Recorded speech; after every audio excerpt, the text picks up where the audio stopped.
पक्ष तळागाळापर्यंत पोहोचवा, गावोगावी शाखा स्थापन करा, पक्षाची ताकद वाढवा. आरपीआयचे जिल्हा सरचिटणीस प्राध्यापक Abhijit Athawale. Republican party of India Athawale पक्ष सांगली जिल्ह्यात तळागाळापर्यंत पोहोचवा, गावोगावी शाखा स्थापन कराव्यात, पक्षाची ताकद वाढवा अशा सूचना Republican party of India Athawale पक्षाचे सांगली जिल्हा सरचिटणीस प्राध्यापक अभिजित आठवले यांनी दिले आहेत. Republican party of India Athawale पक्षाच्या सांगली, मिरज आणि कुपवाड महापालिका क्षेत्रामधील सर्व आघाड्यांच्या पदाधिकाऱ्यांची आढावा बैठक सांगलीमध्ये संपन्न झाली.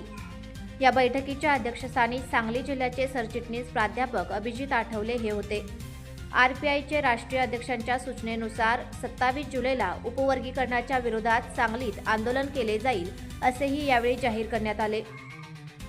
यावेळी शहर जिल्हाध्यक्ष पोपट नाना कांबळे, युवक आघाडी जिल्हाध्यक्ष श्वेत पद्म कांबळे, महिला जिल्हा अध्यक्षा सौ छायादिदी सर्वदे, विद्यार्थी आघाडी जिल्हाध्यक्ष सचिन सवाखंडे, शिकलगार आघाडी जिल्हाध्यक्ष महेश शिंदे, सांगली जिल्हा उपाध्यक्ष बापू सोनवणे, मराठी आघाडी सांगली जिल्हाध्यक्ष संतोष जाधव, दिव्यांग जिल्हाध्यक्ष योगेंद्र कांबळे, सांगली जिल्हा उपाध्यक्ष आशिष गाडे, शहर अध्यक्ष आशाताई साबळे, मिरज शहर अध्यक्ष ऋतुजा कांबळे, शहर जिल्हा सरचिटणीस प्रभाकर नाईक, शहर जिल्हा सचिव नितेश वाघमारे, सांगली शहर अध्यक्ष अजय उबाळे, मराठा आघाडी सांगली शहर अध्यक्ष किशोर मुळीक, मिरज तालुका उपाध्यक्ष संग्राम कांबळे, मिरज शहराध्यक्ष अविनाश कांबळे, कुपवाड शहराध्यक्ष संतोष सर्वदे, अभि कांबळे, प्रवीण सुतार, सचिन कांबळे, अभिजित जाधव, आरपीआय कार्यकर्ते उपस्थित होते.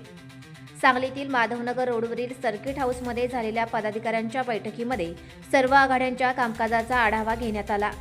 Republican party of India Athawale पक्ष सांगली जिल्ह्यात वाढवण्यासाठी कार्यकर्त्यांनी परिश्रम घ्यावे, प्रत्येक अध्यक्षांनी त्यांच्या कार्यकारिणी अद्ययावत कराव्यात, कामकाजातील त्रुटी दूर करून योग्य प्रकारचे काम करण्यात यावे, पक्षाची ताकद वाढवण्यासाठी सर्वांनी परिश्रम घ्यावे, शहरात प्रत्येक वार्डात आणि गावोगावी आरपीआयची शाखा स्थापन कराव्यात, अध्यक्ष, पदाधिकारी आणि कार्यकर्ते सदस्य यांच्यात शिस्त कायम असावी, पक्षाचे चिन्ह घरोघरी पोहोचवण्यासाठी कार्यकर्त्यांनी जाणीवपूर्वक प्रयत्न करावेत अशा सूचना सर्वच वरिष्ठ पदाधिकाऱ्यांनी दिल्या आहेत.